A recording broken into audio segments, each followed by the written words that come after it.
I have 10 reasons why you need to get into CDs right now. What are you waiting for? Get some CDs. Wait, whoa, hang on. Not so fast. Watch the video first, then go get some CDs. What was that?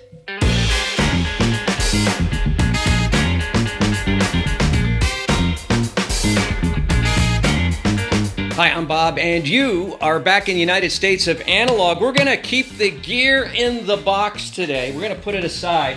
I'm not gonna mess with that. We're gonna have some fun. We're gonna talk about physical media. We're gonna delve here in the United States of analog back into the digital domain just for a few minutes to talk about the glorious wonder, the amazement, the miracle of the compact disc CDs. I own about 1,000 of them, maybe even more. I haven't counted them, and I certainly haven't alphabetized them. They're over there in the corner, and it is a S show.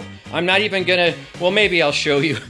It's a mess. It's a complete mess. I've got some of them behind me, some here on the side. I'm surrounding myself, immersing myself in the compact disc. Now, before we get into the 10 reasons and even more why you should dive in headfirst to the compact disc game in 2025. Let's remind you to subscribe and comment. And if you like what we're doing, give us the thumbs up so that other people know that you like what we're doing. Anyway, that's what you can do to support the channel. Support it any way that makes you feel comfortable, makes you feel good, okay? Let's begin, because a lot of you are apparently on a time constraint and you keep reminding me in the comments, but I respect your time. I really do.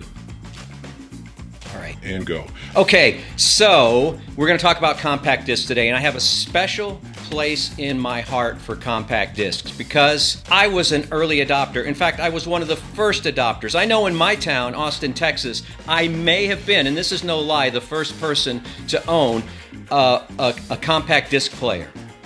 A consumer compact disc player, and that disc player was a CDP 101, and my dad brought it home from Japan at my request on a trip for the military. I had no idea it was going to cost me $700 in 1984 dollars. Adjusted for inflation, that's about $1.2 million. As we go through this exploration about the miracle of compact disc, I'm going to be showing you some compact discs here that have some meaning for me, or are unique, or just the fact that I want to show you. Nothing extremely rare or extremely expensive, but just some CDs that I keep coming back to. So I'll sprinkle those in among the 10 reasons why you, the viewer, should get into compact disc today. Numero uno, superior sound quality. Yeah, I said it. The streaming service you may be using, and I'm not sure what you're using, but it may not be as good a quality as most CDs. It's just true. And if you're into vinyl like I am, you know, compact discs aren't going to have the pops and the clicks and the statics and the hisses and the noise and the yeah, you know what? I'm kind of wondering why I own any vinyl at all. Okay, that's ridiculous. This is the United States of analog. We love vinyl. We love the warm, therapeutic, healing properties of vinyl. But CDs provide excellent sound quality. All right, the first disc I want to show you from my collection, this is actually the first disc I ever purchased. I told you that I had the first CD player, the Sony. This is the first disc.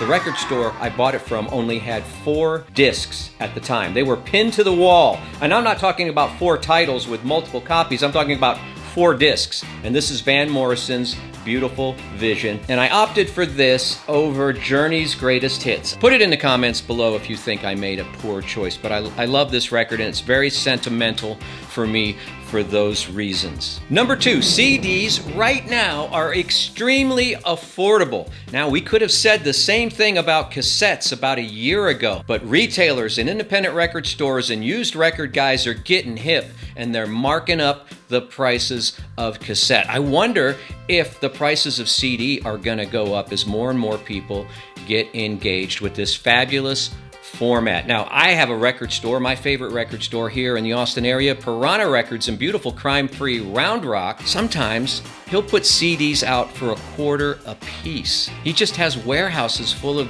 CDs that he's picked up from lonely divorcees and sadly widows that just ask him to haul away their ex-husband or deceased husband's CDs. So he, every once in a while, will put them on sale for $1 each, and that's the time to stock up. There may be a gem or two in there. He doesn't have time to sort them all out. Used CDs are easy to find and cheap to buy.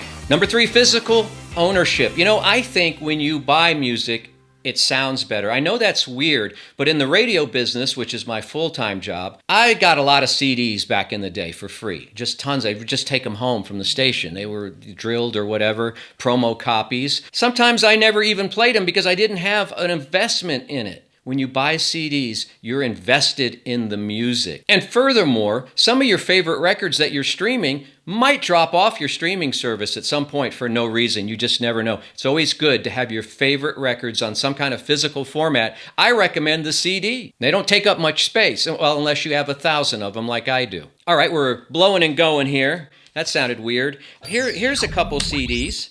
Beethoven's Ninth Symphony. One is a Denon version, one is a Telarc. Telarc in the day, man. People love the Telarc discs. They may still do. This is the reason why the compact disc format kind of exists. You ever wonder why the running time of a CD is around or exactly 74 minutes, something like that? Now, the reason I heard was that Sony had a chairman, as most corporations do. You know, they developed a CD along with Philips. Sony's chairman loved Beethoven's Ninth Symphony, and he wanted a format where he could listen to the whole Ninth Symphony on one side, on one disc. And that's why they engineered the CD for around 74 minutes, I think it is. I didn't do a whole lot of research for this video, but that's what I remember. So get yourself Beethoven's Ninth as popularized in the movie Clockwork Orange. Yeah, as I mentioned before, better mastering, especially some of those old CDs. Now, I know people that don't like the older CDs for whatever reason. I wasn't a big fan of the original Beatles releases on CD, but I've got some amazing CDs from West Germany, some of the first CDs printed, some amazing ones from Japan where they just didn't bump up the volume to make everything sound good on the radio. These were mastered at a reasonable level so that you could enjoy all the dynamic range of the music. Check it out. Go find yourself one of those West German Target editions of a CD. And by Target, I don't mean the store. I mean the label physically looks like some kind of Target. Modern CDs, again, mastered for loudness and for upfront, in-your-face impact. I don't like that. Now, while I don't have any super collectible CDs, there are collectible CDs available, and I leave it up to you to seek those out. But they can be a good investment. You never know what you're going to stumble upon when you go to a garage sale or you crate dig. You might find some really great valuable CDs in there. I can't promise it, but you can do it. And speaking of rare CDs, I might have one here. I don't know how many of you have this. This is Pink Floyd's live album Pulse, the Pink Floyd without Roger Waters. And this is cool because, well, I think it's upside down right now. I can never remember if it's... Yeah, look at that. Can you see that? Can you see the pulsing light? There's an LED light in there. And there's a AA battery or 2 AA batteries in there that I have to switch out every 2 years. In the 30 years I've owned this or so, I've had to put a lot of batteries in here. But I always thought that was cool. I always see it across the room and reminds me how much I love Pink Floyd. So see if you can find one of those that hasn't corroded out. Anyway, I don't know if you even picked that up on camera or not, but this one's mine. You get yours. No internet required. This is important to a lot of people because a lot of people don't want to be tracked. Bob, how could I be tracked streaming music? Well, you probably are sending all kinds of information about your proclivities and your preferences to the streaming company, and they are selling that to other people. I'm not trying to go Alex Jones on you, but I'm just saying that the possibility is there. With physical media like CDs, you own it. No one knows except for your spouse and your kids what you might be listening to. And maybe it's a good idea to have a good pair of headphones so maybe they don't even know what you're listening to. I don't know what your proclivities are, but having physical media keeps you off the dark web. I guess, I don't know.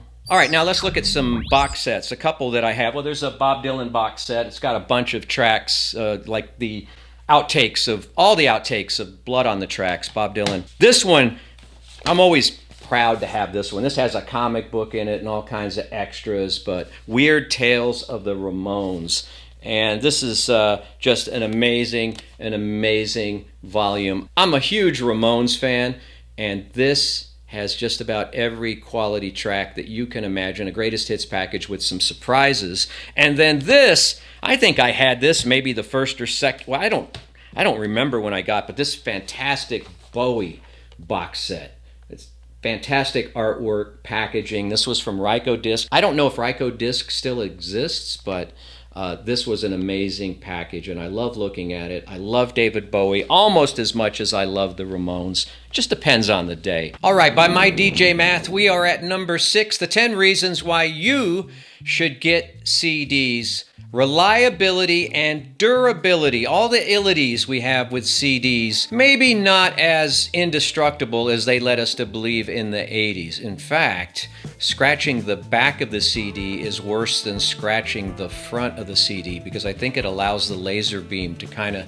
shoot through without reading any of the CD layer, the Red Book layer, I think. Look at me, sounding all technical. I don't know what I'm saying. And yes, while CDs can be damaged and scratched, it's very rare that they get a cloud inside the layers there. They get kind of foggy. That happened to me maybe once or twice out of all the CDs I own. And you know what? You just go on eBay and rebuy it for a couple of bucks, no problem.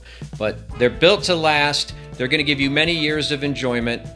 Have fun. Speaking of fun, wasn't the pandemic fun? The Pando? Oh man, did we have a time. This is a CD that is very special to me because this Bob Dylan CD, Rough and Rowdy Ways, I think is the CD that got me through the pandemic. Thank God there were artists like Dylan releasing new music. Rough and Rowdy Ways, great record. Maybe not the Dylan of yesteryear, but the Dylan of the pandemic.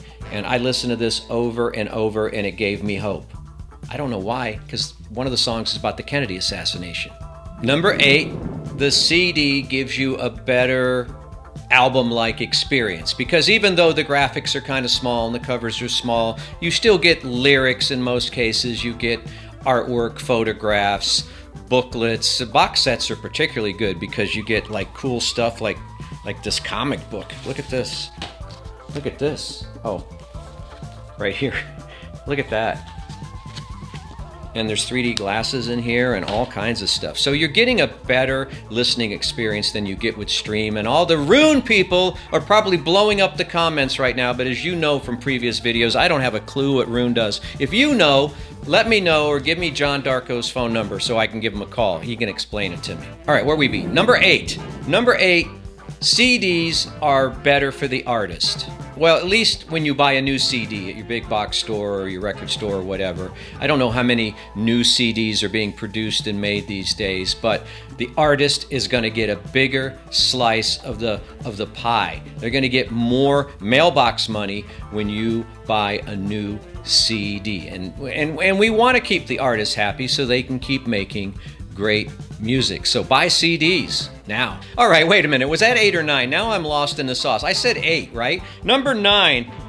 All right, I was doing pretty good, but I lost the plot. I'm just going to rattle off some more advantages, and then I'll wrap up by showing you other things in my collection. But CDs are good for ripping and archiving if you're into that. If you're one of these people that has a server or huge hard drives and you've got to have everything digitized, go for it. Knock yourself out. Personally, I can't be bothered, but you do you. With CDs, no software updates are required. Here's another thing I like. Finding an old CD that you haven't seen in years. It's like finding an old friend. And speaking of old friends, let me show you a disc that I constantly come back to. I love this disc so much. There's no way you're ever going to find it. Knock yourself out. Go on eBay, try. You're not going to find it. I found it on a Target end aisle for like $2 about 20 years ago, and this keeps popping up on my CD playlist. Look at this. I want you to look at this cover.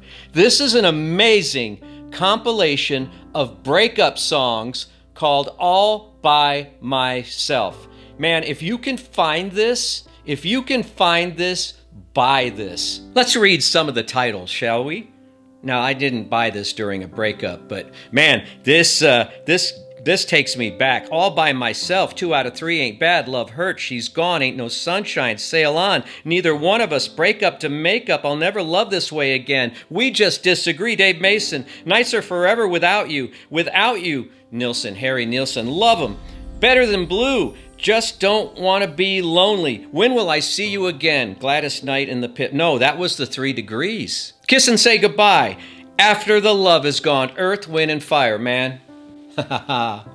Oh, send me your offers. I won't sell it for any amount of money. And the last special CD I want to show you to kind of wrap this puppy up is this Motown 40-year anniversary Forever 2 or 3 disc set, I don't remember. This Motown record. Now, why is this special, Bob? There's a million Motown greatest hits out. Yeah, but do you have one signed by all of the living funk brothers at the time? I do. There you go. Look at this. I interviewed them, and I had this CD handy, and they signed it for me. Most of these guys have passed now, like Bob Babbitt, the great bass player. I mean, these guys played on everything. The Funk Brothers. Watch the documentary Standing in the Shadows of Motown. All those guys signed this. Playing on the best Marvin Gaye songs, Four Tops, Temptations, all that stuff. Diana Ross.